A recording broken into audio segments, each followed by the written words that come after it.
Hoyrudana. Saya di sini diamanahkan oleh jurusan untuk mengajar mata kuliah ilmu kesehatan ternak. Teman-teman, karena basicnya saya adalah dokter hewan, otomatis mata kuliah ini relate dengan ilmu atau ilmu yang sudah saya ambil. Saya lulusan Universitas Erlangga pada tahun 2016, kemudian saya melanjutkan kuliah saya di Universitas Erlangga juga. Setelah itu saya bekerja di Juanda, di laboratorium Juanda pada tahun 2016 sampai 2018 sebelum akhirnya saya terima di sini. Baik teman-teman, sebelum kita masuk ke ilmu kesehatan hewan atau ilmu kesehatan ternak, saya akan menjelaskan dulu apa-apa saja deskripsi mata kuliah yang akan kita capai. Baik, identitas mata kuliah ilmu kesehatan ternak sendiri, dia adalah mata kuliah yang berisi 3 SKS. Jadi di sini ada 3 SKS yang berisi 2 SKS untuk teoritis dan 1 SKS untuk praktikum. Kemudian untuk kode mata kuliah itu ada di 2203 05 633 W007. Sebelum teman-teman semua itu bisa mengikuti mata kuliah ilmu kesehatan ternak, teman-teman harus sudah lulus di mata kuliah biologi dan anatomi fisiologi ternak yang ada di semester 1. Selanjutnya, nama dosen pengampu mata kuliah ini kebetulan hanya saya sendiri, yaitu Dr. Hewan Hoyrudana SKMSI, di mana nanti saya akan mengajarkan 16 SKS yang berisi 7 SKS sebelum UTS dan 7 SKS sebelum UAS. Baik, selanjutnya adalah deskripsi mata kuliah. Apa sih mata kuliah ilmu kesehatan ternak? Mata kuliah ilmu kesehatan ternak sendiri dilaksanakan secara luring yang akan membahas tentang kesehatan ternak. Ternak di sini baik untuk unggas maupun mamalia. Mamalianya lagi kita bagi menjadi teknik ternak potong perah, bentuk kecil atau bentuk besar. Jadi ada mamalia yang bentuk kecil dan bentuk besar. Atau misalnya kita relatekan atau kita perkecil lagi, ruminansia kecil dan ruminansia besar. Kuda, babi dan teman-temannya. Selanjutnya berbagai sudut pandang yang akan dibahas pada mata kuliah ini sendiri adalah bagaimana penyakit itu sendiri, kemudian cara penularan penyakit. Selanjutnya untuk menular penyakit pasti ada faktor dong.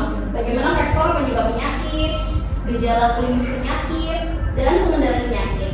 Baik dengan cara diagnosis penyakit maupun cara penanggulangan atau pengendalian. Pengendalian sendiri dengan cara vaksinasi atau dengan biosecurity.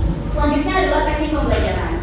Metode pembelajaran itu akan dilaksanakan secara sinkronus, di mana artinya pertama saya akan melaksanakan penyampaian materi seperti biasa, kemudian kita akan ada diskusi interaktif antara dosen dan mahasiswa. Yang terakhir ada case method learning atau studi kasus. Jadi nanti setelah UTS kalian akan saya berikan studi kasus. Jadi di situ saya akan melihat kalian apakah kalian sudah bisa untuk paling tidak mendiagnosa, tapi paling tidak untuk mengerti apa kasus yang terjadi di lapangan. Baik, selanjutnya ketika kita mempelajari suatu mata kuliah, maka kita akan ada yang namanya capaian pembelajaran mata kuliah. Capaian pembelajaran mata kuliah sendiri yang akan diraih di ilmu kesehatan ternak adalah pertama bisa menjelaskan pengertian dari penyakit dan cara penularan penyakit.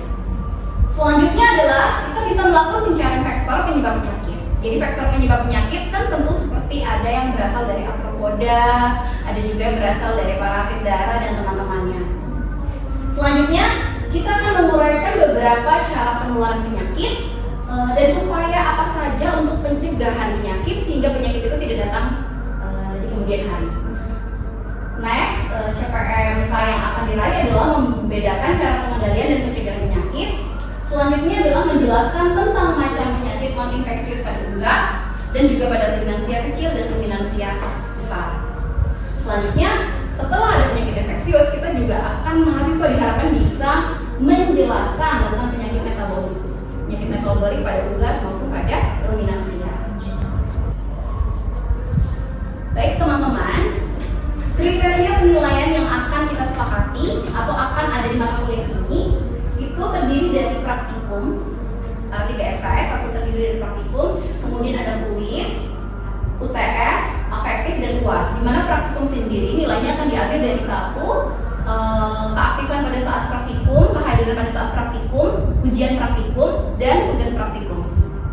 Pelaksanaan kuis akan dilaksanakan sebelum UTS dengan bobot 10%. Sedangkan pelaksanaan UTS sendiri mempunyai bobot sekitar 30%. Dan pelaksanaan UAS itu memiliki bobot sebesar 40%. Di mana afektif ini terdiri dari nilai 10%. Afektif adalah nilai kehadiran dan keaktifan pada saat kalian mendengarkan penjelasan pada saat kuliah. Baik, selanjutnya kita beralih ke kontrak perkuliahan. Kontrak perkuliahan sendiri akan dilaksanakan sebanyak 16 kali pertemuan, di mana 7 kali pertemuan itu dilaksanakan sebelum UTS dan 7 kali pertemuan itu akan dilaksanakan setelah UTS. Seperti yang kita bahas tadi, case method learning akan dilaksanakan di setelah UTS tentang macam-macam penyakit yang menginfeksi unggas maupun ruminansia. Selanjutnya adalah tata tertib perkuliahan. Mahasiswa diharapkan berpenampilan yang rapi, sopan, dan memakai kemeja untuk lelaki. Selanjutnya, untuk wanita dan lelaki diharapkan memakai sepatu. Tata tertib kedua adalah mengikuti kuliah dengan tertib dan tenang sehingga tidak diperkenankan ada perbuatan-perbuatan yang mengganggu jalannya perkuliahan. Diharapkan phone atau handphone itu dalam keadaan silent. Maksimal tolerate dari keterlambatan itu adalah 15 menit. Sehingga jika mahasiswa melanggar itu semua, dosen berhak untuk mengeluarkan mahasiswa pada saat perkuliahan. Total perkuliahan yang wajib diikuti oleh mahasiswa itu sebanyak 80%, atau dari 16 kali pertemuan, mahasiswa itu bisa tidak mengikuti pertemuan sebanyak maksimal 3 kali. Baik, kita akan masuk ke mata kuliah. Yang pertama, apa itu penyakit dan bagaimana cara penularan penyakit. Oke, latar belakang dari cara penularan penyakit. Pertama, kesehatan itu merupakan kunci sukses dunia peternakan, di mana untuk pengobatan itu tidak selalu berhasil. Namun, ketepatan penggunaan obat-obatan itu sangat dibutuhkan. Selain itu, bagaimana di sini kita akan mempelajari tentang penyakit itu timbul melalui proses-proses yang dinamis. Proses-proses seperti apa saja, maka akan kita pelajari di slide selanjutnya. Faktor yang mempengaruhi penularan penyakit. Jelas, penyakit itu tidak bisa berdiri sendiri. Agen penyakit itu dipengaruhi oleh faktor-faktor seperti ternak dan lingkungan, di mana imunitas yang dipunyai oleh ternak ketika sedang menurun itu akan membuat faktor penyakit, agen penyakit infeksius itu lebih gampang untuk menginfeksi. Selain dari agen infeksiusnya sendiri, itu mempunyai tingkat virulensi yang tinggi. Kemudian faktor lingkungan di sini juga berpengaruh, di mana lingkungan sendiri mempunyai andil penting. Suhu dan kelembapan itu mempunyai andil penting dalam memperparah suatu penyakit, di mana ketika suhu itu berubah-ubah bisa membuat penyakit yang datang, kemudian sistem imun yang ada dalam ternak itu menjadi turun juga. Faktor lingkungan itu sering dikenal sebagai penentu keserasian antara hubungan faktor ternak dan juga agen penyakit. Nah, bagaimana perubahan yang terjadi pada tubuh ternak? Jelas, pertama, ketika ada defisiensi pakan, entah dari kualitas maupun kuantitas, itu akan sangat berpengaruh. Karena pakan merupakan sumber utama. Nutrisi itu merupakan poin penting untuk menjaga kesehatan. Di mana kekurangan nutrisi itu bisa menjadi pokok atau menjadi faktor utama terjadinya suatu penyakit. Selanjutnya adalah bagaimana kita menekan faktor stres yang ada. Faktor stres itu biasanya terjadi kenapa? Karena lingkungan yang berubah, suhu yang berubah cepat, kemudian habitatnya juga tiba-tiba berubah, kemudian perlakuan yang berubah dari peternak itu akan mempengaruhi faktor stres yang ada pada si ternak. Selanjutnya adalah meningkatkan tantangan ternak terhadap mikroorganisme. Jadi bagaimana di sini peternak bisa atau mampu menekan timbulnya mikroorganisme, baik dengan pemberian waktu istirahat kandang yang sangat minim atau adanya kotoran atau tingkat kebersihan yang ada di kandang itu sangat rendah. Apa saja sih perubahan yang biasa terjadi pada lingkungan? Pertama ada perubahan suhu, kemudian adalah perubahan atau kelembapan yang ekstrim. Selanjutnya adalah bagaimana dia meningkatkan potensi polusi. Jadi menurunkan kondisi kesehatan ternak itu bisa meningkatkan agen penyakit. Jadi bisa saja agen penyakit ini punya tingkat virulensi yang sama. Tetapi tingkat lingkungan satu peternakan dan peternakan lainnya ketika dilaksanakan secara berbeda, di sini kita tahu di mana di sini misalnya biosecurity yang berbeda itu akan mempengaruhi kondisi kesehatan ternaknya. Dalam dunia kedokteran dimanapun itu secara luas dan dunia peternakan itu pasti sering mendengar kata-kata lebih baik mencegah daripada mengobati. Jadi tindakan-tindakan preventif itu lebih diutamakan daripada kuratif. Nah, kita akan beralih ke cara penularan penyakit. Cara penularan penyakit sendiri itu bisa terjadi secara horizontal maupun secara vertikal. Horizontal adalah penyakit atau perpindahan penyakit dari satu hewan ke hewan yang lain dalam satu generasi. Sedangkan vertikal itu dapat terjadi perpindahan penyakit dari generasi satu ke generasi berikutnya. Maksudnya di sini vertikal ini terjadi itu dari induk ke anak, sedangkan horizontal itu antara satu spesies dan spesies lain.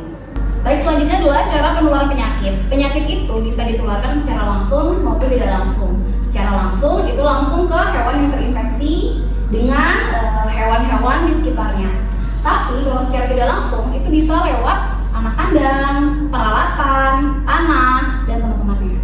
Ini adalah cara contoh cara penularan penyakit secara langsung dan tidak langsung. Jika penyakit ditularkan secara langsung, biasanya langsung hewan terinfeksi ke hewan yang ada di dalam satu kandang. Sedangkan yang tidak langsung itu harus melalui perangkat.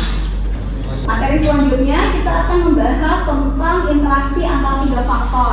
Jadi pertama, faktor yang akan kita bahas adalah faktor ternaknya, kemudian faktor agen penyakit, dan terakhir faktor lingkungan. Di mana faktor lingkungan juga merupakan penentu keserasian hubungan antara faktor ternak dan agen penyakit. Oke, kemungkinan hubungan 3 faktor. Ketika ketiga faktor itu berjalan secara seimbang, maka diharapkan ternak itu akan sehat. Di mana ketika adanya ketidakstabilan dari 3 faktor tersebut bisa menyebabkan ternak itu terinfeksi penyakit. Selanjutnya adalah upaya pencegahan wabah penyakit. Penyebab infeksius penyakit itu adalah dari aspek mikroorganisme. Di mana di sini cara kita adalah untuk mengupayakan adanya penurunan jumlah dan jenis mikroorganisme yang menginfeksi. Otomatis pertama-tama kita harus identifikasi si mikroorganismenya dengan cara bagaimana melihat sifat-sifat endemisnya, cara penyebarannya seperti apa, kecepatan penyebarannya seperti apa, pola kematian ternak itu seperti apa, kemudian aspek patogenesisnya seperti apa, dan terakhir adalah kita harus lakukan analisa atau riwayat dari penyakit tersebut. Upaya mencegah penyakit dari aspek lingkungan sendiri itu adalah bagaimana cara kita sebagai peternak untuk mencegah kontak antar ternak dan mikroorganisme, yaitu dengan cara mengkontrol lalu lintas sehingga kendaraan, manusia atau alat-alat media pembawa mikroorganisme yang masuk itu bisa kita awasi. Selanjutnya adalah kita bisa melakukan sanitasi sebagai upaya biosecurity. Dan juga di sini kita fungsinya penting untuk mengatasi adanya hewan liar seperti tikus, burung, insektisida dan teman-temannya, karena mereka itu sangat berperan penting sebagai vektor. Nah, dan yang terakhir bagaimana cara kita untuk mencegah adanya kontaminasi dari air dan juga makan binatang. Upaya mencegah penyakit dari aspek ternak sendiri itu bagaimana caranya kita untuk meningkatkan daya tahan tubuh si ternak. Pertama dengan cara memaksimalkan pakan baik secara kualitas maupun kuantitas yang akan diberikan. Kemudian lakukan vaksinasi yang terprogram. Selanjutnya adalah penggunaan antibiotik yang terkontrol. Jadi jangan pernah memberikan antibiotik sebagai tambahan pakan karena akan berpengaruh jelek nantinya untuk si hewan maupun kita nantinya akan makan ayam atau sapi. Kemudian adanya perlakuan kasih sayang terhadap ternak. Kenapa itu penting? Animal welfare itu merupakan suatu faktor penting. Bagaimana kita menyayangi hewan sehingga nanti membuat hewan itu merasa disayangi dan akhirnya tidak stres. Selanjutnya adalah untuk menekan adanya faktor-faktor imunosupresif, yaitu adanya mitotoksin, kemudian keberadaan logam dalam air minum, strain ternak sesuai dengan kondisi dan lingkungannya. Baik, agen-agen penjaga penyakit kita akan mengelompokkan menjadi 2, yaitu penyebab fisik dan penyebab kimia. Ketika penyebab fisik itu contohnya adanya trauma atau luka-luka akibat benturan dari kandang atau pada saat dia mau digembalakan dia jatuh atau trauma pada saat itu. Selanjutnya adalah penyebab kimia. Penyebab kimia sendiri bisa terjadi karena adanya keracunan, kemudian adanya defisiensi zat gizi. Oke, next. Nah, agen-agen penyebab penyakit itu bisa juga terjadi di RPH. RPH itu merupakan sumber pencemaran juga. Dari mana? Dari feses, kemudian sisa-sisa pembuangan saluran pencernaan, kemudian darahnya, kemudian isi rumen, itu merupakan sumber-sumber pencemaran. Jadi di situ harus dikendalikan. Selanjutnya adalah penyebab penyakit dari agen-agen biologis. Itu ada 3 agen biologis yang kalian tahu, ada apa aja? Bakteri, kemudian virus, kemudian jamur. Yang terakhir ada apa? Parasitologi. Itu merupakan salah satu atau yang utama bisa menyebabkan penyakit infeksius pada ternak ya. Bisa kasih tahu saya nggak bedanya infeksius sama non-infeksius itu apa? Kalau infeksius artinya menular dan ya jelas menular. Non-infeksius tidak menular. Infeksius itu artinya karena adanya infeksi dari mikroorganisme, sedangkan kalau non-infeksius itu seperti penyakit-penyakit metabolik teman-teman. Bloat yang terlihat metabolik namun berbahaya ya, tipani dan teman-teman. Baik, selanjutnya kita akan membahas tentang PMK. Teman-teman udah pada tahu kan, udah pada familiar PMK itu apa?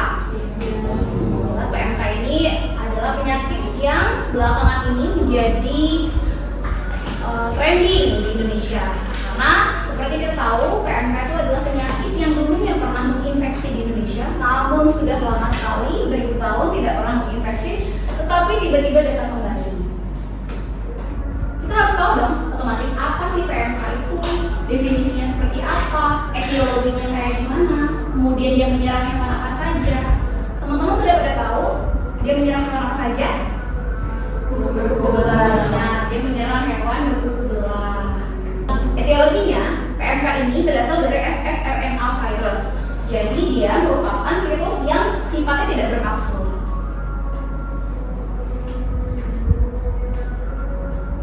Dia dari famili Picornaviridae dengan genus Aptovirus.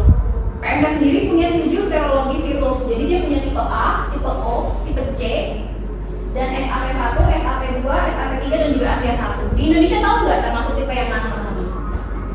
Di Indonesia kemarin yang menginfeksi termasuk tipe O. Hewan apa saja yang rentan terhadap PMK? Ada hewan-hewan berkuku belah. Jadi mungkin nggak udah terinfeksi oleh PMK? Tidak, karena dia habitatnya memang di kuku belah. Jadi kalau misalnya dia udah menginjak suatu tanah, yang tanah itu ada infeksi PMK, dia nggak akan terinfeksi. Tapi dia bisa bukan sebagai karier ya, tapi kaki yang menginjak virus itu bisa membawa PMK itu ke daerah-daerah lainnya. Selanjutnya, masa inkubasinya sendiri itu bermacam-macam, tergantung tingkat keparahan. Ada yang 2-3 hari, kemudian ada juga yang sampai 10-14 hari. Biasanya yang paling terjadinya paling cepat itu sekitar 18-24 jam, namun itu jarang terjadi. Mengapa PMK itu sempat outbreak dan kemudian sempat menjadi ketakutan tersendiri untuk bagi para peternak? Karena seperti yang kita tahu kan, PMK itu seperti penyakit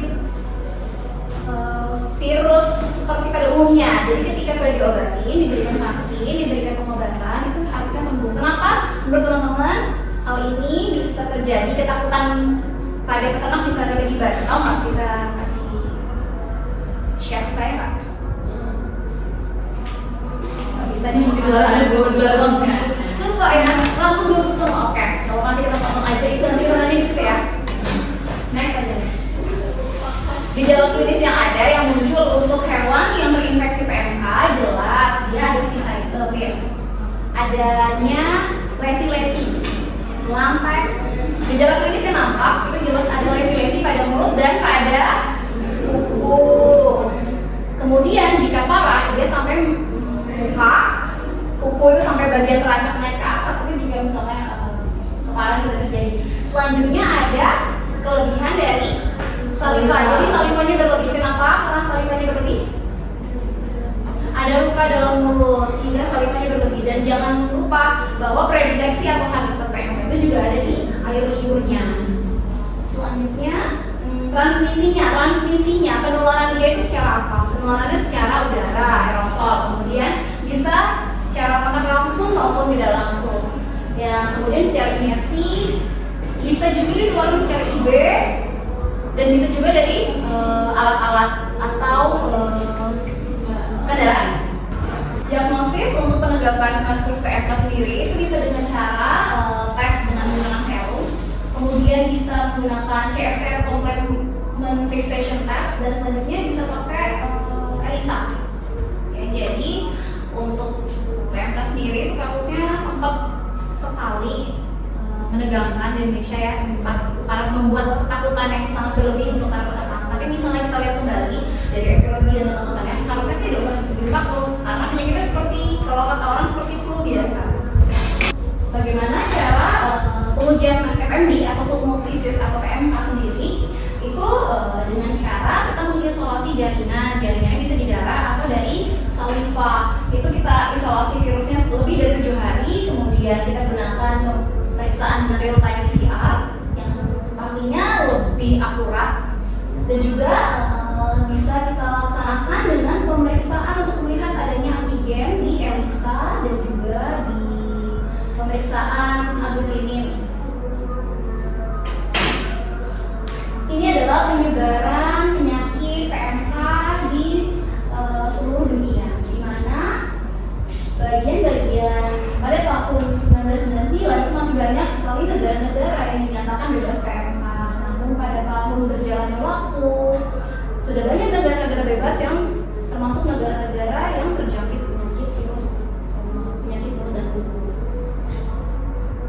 Ini adalah cara menegakkan laboratorium diagnosis, yaitu dengan pemeriksaan ELISA, kembali lagi PCR dan isolasi virus. Oke, terima kasih. Sudah selesai kuliahnya, maka seperti biasa, seperti kontrak perkuliahan, kita akan diskusi dengan teman-teman semua nih. Mungkin ada pertanyaan yang mau disampaikan? Ya, silakan.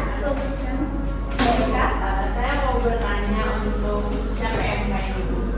Jadi kalau kita sebagai peternak rakyat aja yang lumayan jauh dari laboratori diagnos, gimana cara kita sebagai peternak rakyatnya untuk memberikan tindakan preventif, dan kalaupun sudah terjadi pengobatannya secara tradisional aja bagaimana? Baik, bagus ya pertanyaannya. Jelas ini akan berguna untuk kita ke depannya, mahasiswa. Bagaimana jika kita jauh dari laboratorium? Sebagai peternak tradisional, yang pertama kali harus kalian lakukan, satu, melaporkan kejadian misalnya ada kasus. Jadi jangan pernah takut untuk melaporkan kejadian yang sudah terjadi pada kasus hewan kalian, yang pertama. Yang kedua, misalnya belum terjadi, lakukan tindakan preventif. Tindakan preventifnya adalah memberi vaksin PMK. Sekarang itu banyak peternak yang tidak mau diberikan vaksin. Kenapa? Ya tadi kembali lagi ketika divaksin kan dia harus ada itu efek. Banyak peternak yang takut itu merusak kualitas dari hewannya. Jadi ketika dijual harganya turun. Padahal sekarang itu tidak efek ya. Jadi kita banyak harus berikan edukasi lagi kepada para peternak.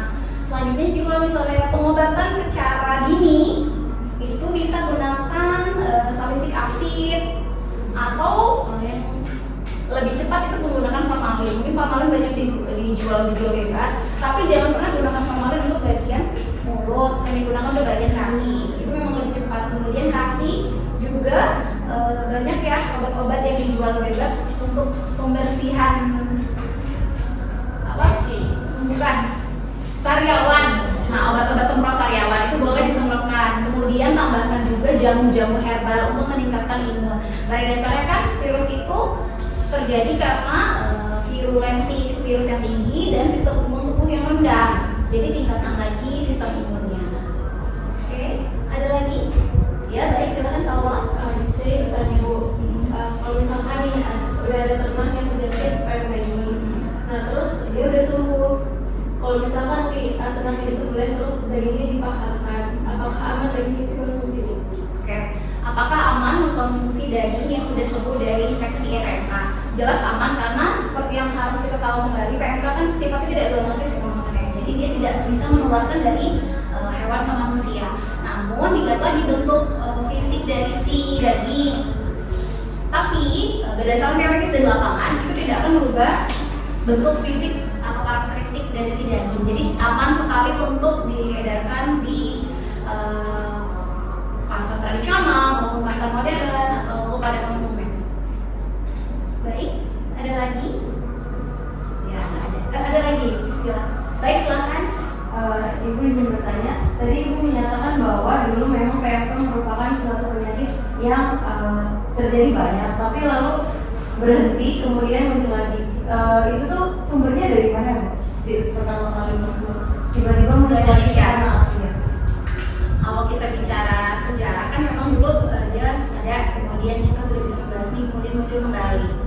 Kalau bicara kenapa kembalinya, jelas kemarin setelah rapat yang panjang para otoriter veteriner itu mereka sama-sama masih belum bisa memutuskan. Karena kalau memutuskan sesuatu otomatis ada yang salah nih. Tapi yang sudah diakui oleh Badan atau Badan Karantina Indonesia adalah kurang ketatnya mereka dalam mengawasi lalu lintas produk ataupun hewan yang masuk. Jadi seperti kebobolan ya. Karena seperti kita tahu kan Badan Karantina Pertanian itu merupakan unsur utama ya, mereka